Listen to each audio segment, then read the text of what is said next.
Patrik Henry Bass is an award-winning writer and editor with an extensive background in publishing and covering books, lifestyle, and pulp culture.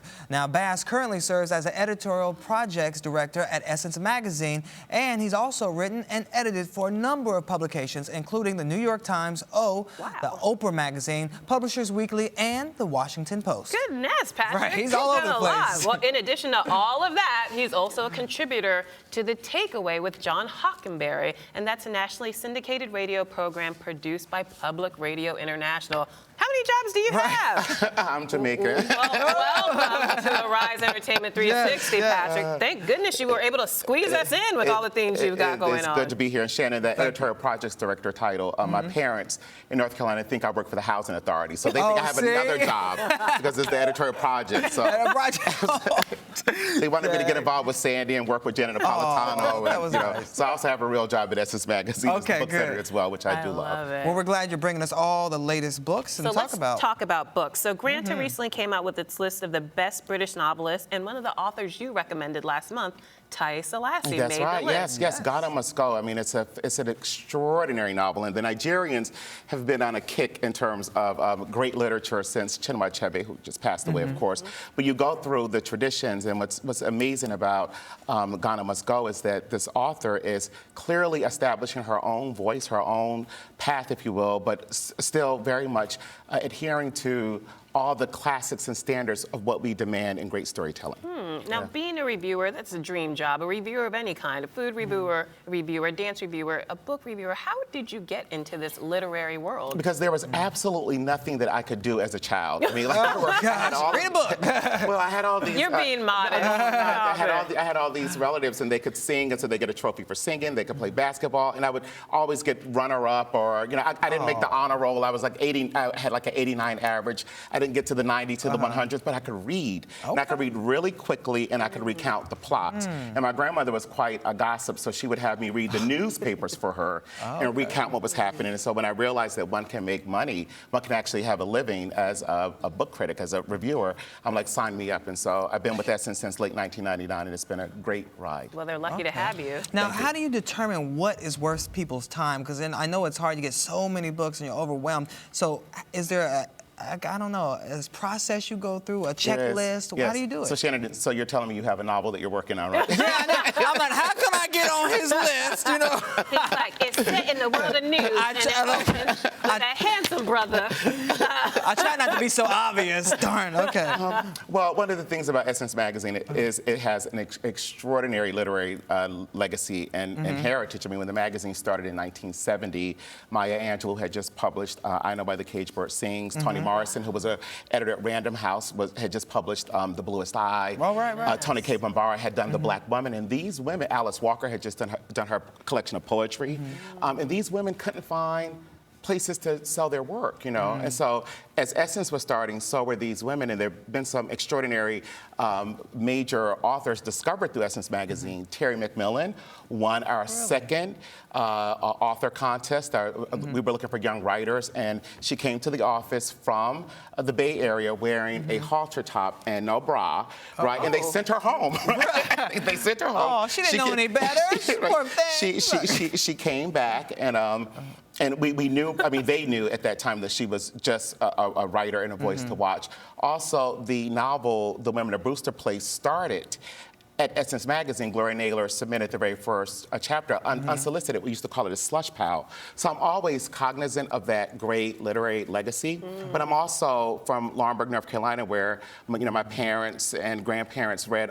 My granddaddy, he would like for me to read to him, but they loved escapist literature. So I thought that Sidney Sheldon was like Proust. When I would see Blood, oh my gosh, I thought those books were like really, because he would take people to Milan and he'd take them to Paris, and they go like Kid Capri to Capri. I'm like, oh my gosh, this guy must be a genius. So I remember the joy of the escapism. I remember what Peyton Place meant to some of the older ladies in my town. So I try to do a mix. So I go, highbrow, and I go a little lowbrow, but I also try to discover new voices. So it's very important to do that. Well, let me ask you this. With the book my friend is working on, do they have to grab your attention by the first page, or do you give them a few chapters so you can say yay or nay? Shannon and Lola, I have a 20-page rule. So if really? I can, yes. If I could 20-page rule. Yes. So how does that work? Well, if I could stick with a novel or even nonfiction for the first 20 pages, then I know I'm tied to it. I'm connected to it. And it doesn't have to be, fast-paced. It may be about a character.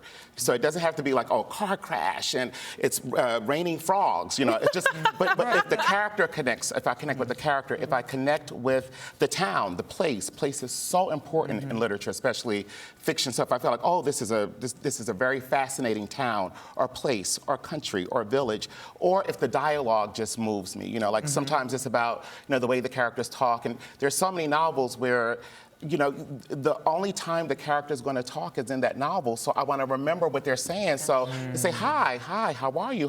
That's not going to turn me on as much. So 20 pages, yeah.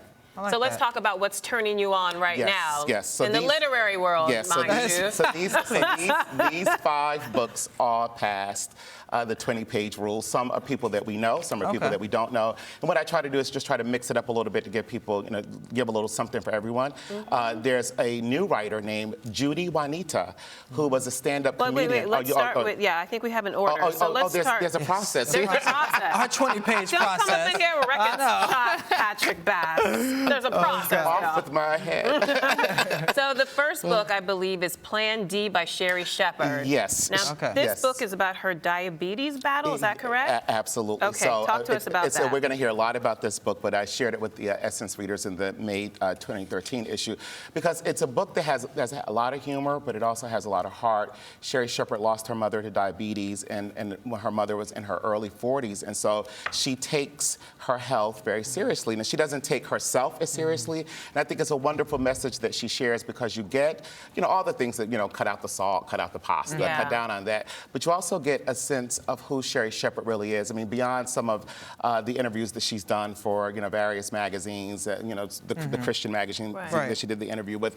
or when she's in People magazine or even Essence magazine. So she goes a little deeper into who she is, and I think that she connects. So it's a different type of health plan. She also gives some humor to it as well. Oh, it's very funny. I mean, it's very funny. Okay, she called herself the Queen of Diabetes. I mean, in the first 3 pages, yes. Okay, gotcha. Okay, up next we also have I Would Die for You, and that's by MSNBC host Touré. Yes. And it's about Prince. Talk to us about that really quickly. Touré asserts that Prince is the greatest entertainer of the past 25 years. And so I read this book. The book is short, which has nothing to do with Prince's height.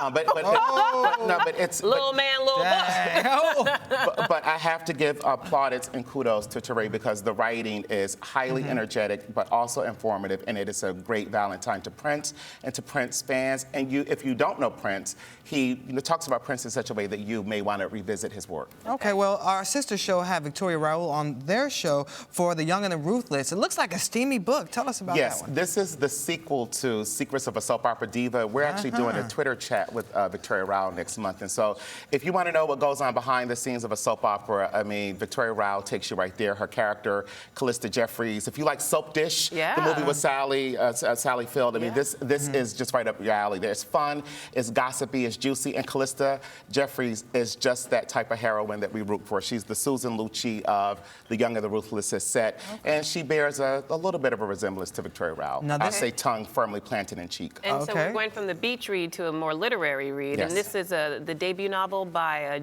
Judy Juanita, who I was talking about. It's called Virgin Soul. It's called Virgin Soul, and what's great about this novel is it's set in 1964 during the Black Panther Revolution. We're all hearing about the Angela Davis documentary. We all saw the Black Power mixtape. So she takes us there in a way that it's about love. It's about self-love. There's a lot of love going all around during the mid-'60s, but it's about self-love. So we meet this incredible heroine named Geneva Hightower, who finds herself and finds her voice through the activism of the Black Panther Power movement. And I just fell in love with this book.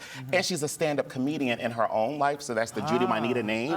But this is like nicely done. I mean, just A for her. Lastly, before you go, we have to talk about my fellow countrywoman. Of course. Chimamanda Ngozi Adichie. She's one of the Nigerian literary sensations that you were talking about. Yes, she's won an Orange Prize. I mean, if you know of her first 2 books, her first 2 novels, Purple Hibiscus, also Half of a Yellow Sun, which is about to become a film, or it is a film. It's about the Biafra War. Her new book is Americana, and this will firmly, I mean, I believe this is going to be a New York Times bestseller. This will firmly plant her among our most important voices and writers. So do you think Americana has what it takes to be a movie also? Oh, it does. Oh, absolutely. Yeah, big budget. Oh, because right. it's set partly in the UK, partly in the United States. Big budget. All right. And a lot of heart. Well, you heard it here first. The potential to be a New York Times bestseller. Patrik Bass, thank you so Absolutely. much. Yes, You've got to come back. I promise I will. Bring us more books. I you promise I promise? will. I promise No, he loves to read, so he'll be able to do it. All right. Thank you And when again. Shannon's done with his book, he'll Yes, be exactly. calling Send you. it to me. Thank you. I appreciate that. Now, if you have any other great books that we should talk about on the show, tweet us at AriseTV360.